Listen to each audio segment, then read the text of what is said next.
All right, guys, welcome back to Hops and Troy's Harleys. We got bikes for days. What a blessing.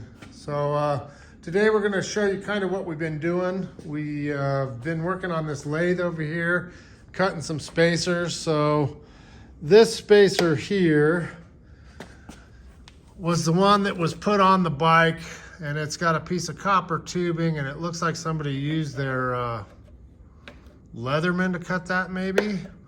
Also, we had this spacer on here, which was actually two spacers they found from something existing with a piece of what looks like landscaping hose to make this work. So these were the brake caliper bracket bushings that came on Seafoam and Chrome.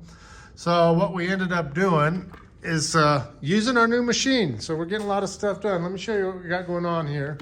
So over here on Seafoam and Chrome, if you look right there, that bushing or spacer that's put in there that's shouldered replaces the two that they had rammed in there and used the landscape hose on. This bushing up here is the one that they had used a piece of copper tubing and cut it with a Leatherman. And I was able to extend the shoulder depth on this and the length to get it right. So there's no wobble, there's no play. Look over here, there's the caliper laid right in place, perfectly solid. You look down, hard to see, but the inner shoe is perfect. The outer shoe is your advancing shoe, nice and tight. And if we roll the wheel, everything stays perfectly true. Also, what we did is we did this spacer here and that spacer there. So that is spacing out the sissy bar. So you can see we've got the sissy bar mounted in place. We've also got the rear fender mounted in place. Another spacer we had to cut was right down in here off of the fender. So if you look at this, let me see if I can get far enough back. We have the pipes are all back together, the rear wheel's back together, the sissy bar's in place, the wheel is in and functional, and she's starting to look like a bike. I'm gonna come over here and see if we can get a little better view of that from here. Yeah, there she sits. Okay, so I did just use some tape and towel, and I got this out of the way so I don't catch it. So that's the nub we're going to take off right there. So this was all to allow for speedometer cable and fat bob tanks to make this Sportster look like a big twin. We're making a chopper. I don't run speedometers on anything, and we're not running fat bobs on it because it's an Ironhead Sporty. It should be choppered. So away we go. Let's hack some more metal off, shall we?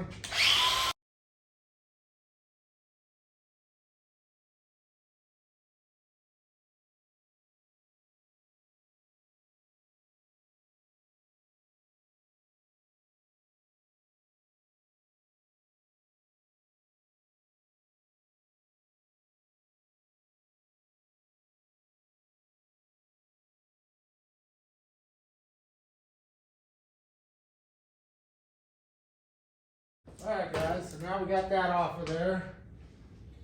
Let's see what we got. Hot metal. All right, there we go. Beautiful, beautiful, beautiful.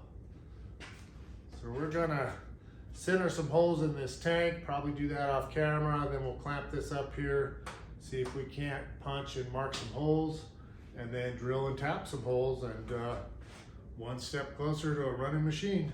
There we go.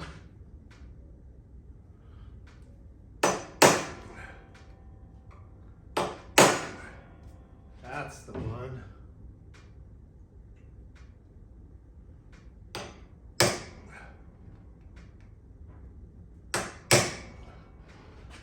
All right.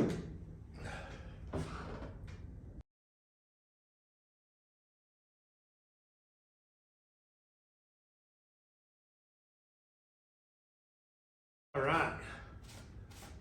It's nice when you're drilling and tapping for new stuff, when you've got snapped off bolts that you have to drill and tap. that's when wrenches start flying around across the room. I know for me anyway, if I gotta get the taps or dies out because I broke something, it pisses me off. If I gotta get them out because I'm doing something custom, I'm cool with that. So let me see here. We're gonna get out this one. This is a Eastwood set. I've got a couple other sets, but this Eastwood set is pretty good. If you guys haven't used Eastwood, they've got amazing tools. They've got amazing adhesives. I buy my Glypticol that you seal the inside of cases with. So along with TC Brothers and V-Twin and Lowbrow and Throttle Addiction, up high on my list for recommendations would definitely be Eastwood. They are top-notch quality stuff. So 1/4 inch per 20. Oh, and I should mention, guys, I don't have sponsors from anybody. So if I mention somebody, it's because I personally enjoy using their stuff. There's no kickbacks for me to drop names for anybody. I'm hoping there is at some point, but as of now, I just use what I use, and I shout out the people that I do use because, you know, there's a lot of guys out there that don't know who to use. There's a lot of, unfortunately, scammers online or places you don't get the parts you ordered. So I would never mention anybody that I haven't used, whether that's a company or a person, because I do buy a lot of parts from people. So I do have parts for sale. If you see anything you think you need on the wall, let me know. And if not, if you just have parts you can't find, let me know, because if I don't have them, I know somebody that does, especially vintage stuff. I'm kind of plugged into a lot of guys doing vintage bikes, shovels, pads, knuckles, iron heads, you name it. There's a lot of parts to be had. So if you guys are building custom bikes and finding it hard to find the parts you need, let me know. I can network that for you. Be happy to do it. Okay, so that one really tapped nice. So I'm gonna grab my bolts here for a second. This one's gonna be tight because I don't have the clearance. I ain't quite figured out what we're gonna do there, but we'll figure it out.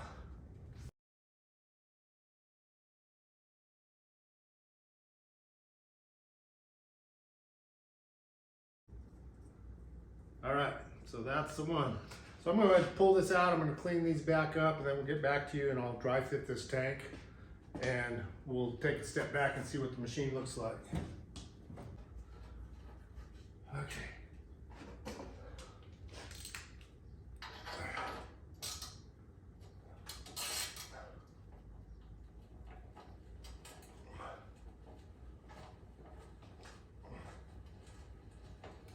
And no, I don't need an 1.5-inch long bolt, but that's just what I had. I'll get nice chrome fasteners for all this. For now, we just want to check our lines and make sure everybody's happy. But that's it, baby. She looks good. I'm gonna step off to the side and take a look. Okay, guys, so we're back at it. There's the look, man. That's an awesome tank on that bike. The lines look good. Front end looks good. Wheel, I mean, it's really starting to come together. Probably gonna jack up and play with getting that front wheel fit just to see where the stance is. This tank actually has back in the back, petcock on either side way low, and it also has one in the middle on the other side like standard.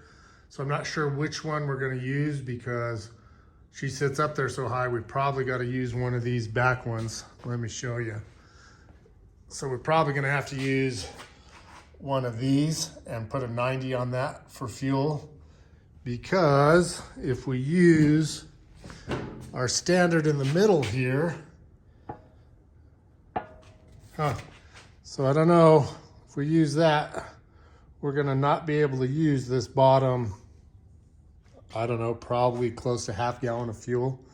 I'll have to put a level on it or a gauge. I've got a degree gauge that I can put on here and see.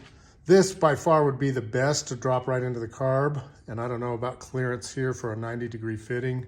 So that's next on the hit parade, is we got to figure that out.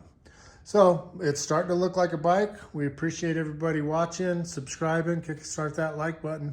We'll see you on the next one. Thanks, guys.